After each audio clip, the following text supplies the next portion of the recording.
नमस्कार दोस्तों, रोग लोग न्यूज में आप सभी का स्वागत है। इस समय उपस्थित हूँ शिक्षा विभाग। जी हाँ दोस्तों, शिक्षा निदेशालय में उपस्थित होने का कारण, जैसे कि मैं आपको लगातार 2 दिनों से दिखा रहा हूँ कि डीएलएड वाले बच्चों का यहाँ पर शिक्षक भर्ती ना होने के कारण यहाँ पर धरना चल रहा है। जी हाँ दोस्तों, अनिश्चितकालीन धरने की इन्होंने बात करी है और लगातार ये धरना भी दे रहे हैं। सुबह भी यहाँ पर ये धरना दे रहे थे, कल रात भी ये यहीं पे रुके और सुविधाएं भी इनके पास कुछ नहीं है। तो यहीं पे इन जो लोग यहाँ पर आज रात के लिए रुके हैं, इन सभी से बात करते हैं। नमस्कार भैया। नमस्कार भैया, बहुत बहुत स्वागत, धन्यवाद आपका जो आप इतनी रात्रि के समय इतने ठंड में भी हम लोगों के सहयोग करने के लिए यहाँ पर आए हैं, हम लोगों के विचार जानने के लिए यहाँ पर आए हैं। भैया सबसे पहला सवाल कि आप जैसे 2 दिन हो गए, आज दूसरी रात है आपको यहाँ पे, अभी तक सरकार की तरफ से कुछ भी आपको जवाब मिला है?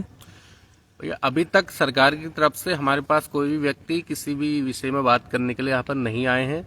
हमारे किसी भी विषय को सरकार द्वारा अभी नहीं सुना गया है, जबकि दूसरा दिन हमारे धरने का यहाँ पर हो चुका है। दूसरा दिन आज पूर्ण हो जाएगा और इतनी ठंड में, इतने रात के समय में भी 2 साल का डीएलएड प्रशिक्षण पूर्ण करने के बावजूद जो उत्तराखंड सरकार द्वारा हमको कराया जा रहा है, उसको पूर्ण करने के बाद भी ये हमारा दुर्भाग्य है, इस राज्य का दुर्भाग्य है कि हम लोगों को इस तरह के धरना करने के लिए मजबूर होना पड़ रहा है।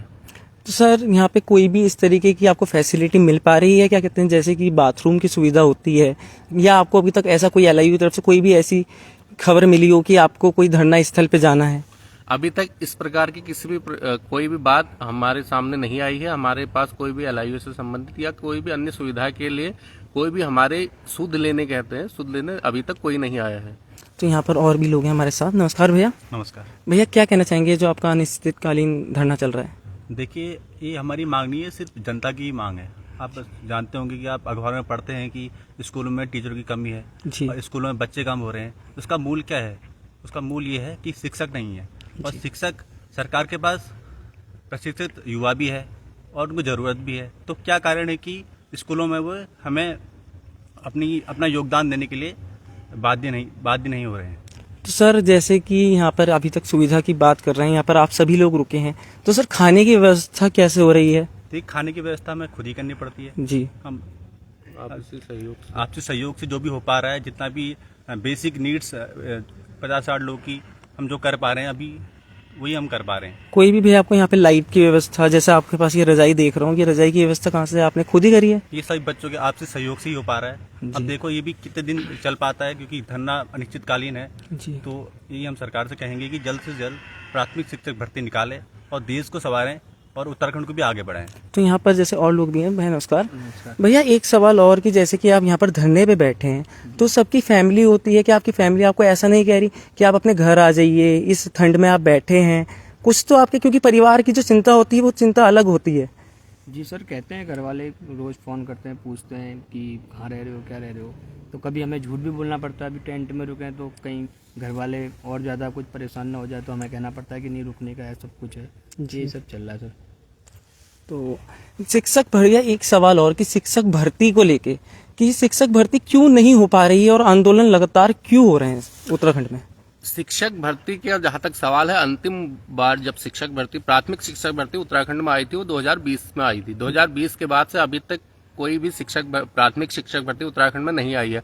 अब इसके पीछे क्या कारण है? इसके पीछे सरकार की शिथिलता कह सकते हैं, या इसके पीछे कुछ अन्य कारण क्या है, यह सरकार ही बता सकती है।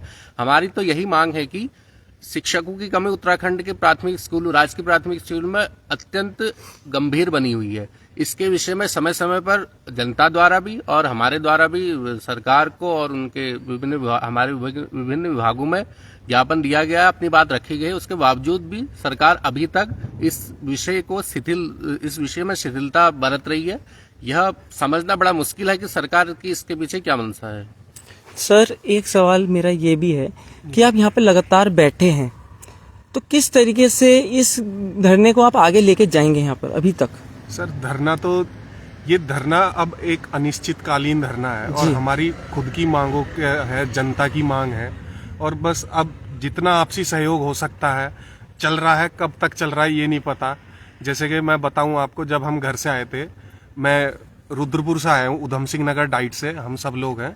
जब घर से आए थे तो खाना खा के चले थे, दोपहर में 12 बजे चले, अगले दिन सुबह 9-10 बजे तक हम यहाँ पहुंचे और अगले दिन हम शाम को खाना खा पाए। अब व्यवस्था ये है, परेशानी ये है, या तो हम मतलब सही से सो सकते हैं, रजाई गद्दों से इनका किराया देना पड़ रहा है, या खाना खा सकते हैं, एक समय का खाना खाते हैं। तो सर जैसे आप डीएलएड की इस लड़ाई लड़ रहे हो, तो इसमें आप जितने लोग इस डाइट से संबंध रखते हैं, क्या वो सब लोग आपको सपोर्ट कर रहे हैं अभी? सर सपोर्ट कर रहे हैं। अब सब हम लोग सब बेरोजगार हैं, आप ये समझिए, हम लोग सब बेरोजगार हैं। सबके पास एक बहुत ही बड़ी ये दुविधा है कि किसी के पास कोई पैसा नहीं है। कोई हमारे साथ के कई ऐसे भी हैं कि कामों में लग चुके हैं कि भाई कुछ ना कुछ करके कमाना ही है पैसा। तो यही चल रहा है कि अब पता नहीं कब तक चलता है। एक निराशा भी है, घर से फोन आते हैं और झूठ ही बोलना पड़ता है कि कह रहे हैं कि हाँ भाई खाना खा लिया, तो कहना पड़ता है हाँ खाना खा लिया। कहाँ रुके हो, तो कहते हैं कि हाँ भाई हम तो कमरे में रुके हैं। लेकिन आप देख रहे हो इतना ठंडा माहौल है यहाँ पे, और दिन से ही ठंडी ठंडी हवाएं चलनी शुरू हो गई थी, बहुत सर्द, और पता नहीं कब तक चलेगा। तो आप देख सकते हैं किस तरीके से दुविधा में यहाँ पर लोग हैं, ठंड में रहने के लिए विवश हैं, घरों में झूठ बोलने के लिए विवश हैं, क्योंकि यहाँ पर रात को इस तरीके से अपना जीवन यापन कर रहे हैं। उत्तराखंड सरकार क्या इन लोगों की आवाज़ सुनेगी? क्या उत्तराखंड सरकार तक इनकी आवाज़ पहुंचेगी? क्या उत्तराखंड का युवा इसी तरीके से इस सड़कों पर रहेगा? आपको मैं आसपास का माहौल भी दिखाता हूँ। देखिए, आप पूरा जंगल है यहाँ पर, और यहाँ पर किस तरीके से यहाँ पर रह रहे हैं। ना कोई लाइट की व्यवस्था है, ना किसी तरीके की इनकी बाथरूम की व्यवस्था है। तो इसी बारे में मैं सरकार से एक सवाल है, क्या सरकार इनके बारे में सुनेगी? इसी तरीके की और खबरें देखने के लिए लगातार बने रहिए रोग लोग न्यूज़ पे।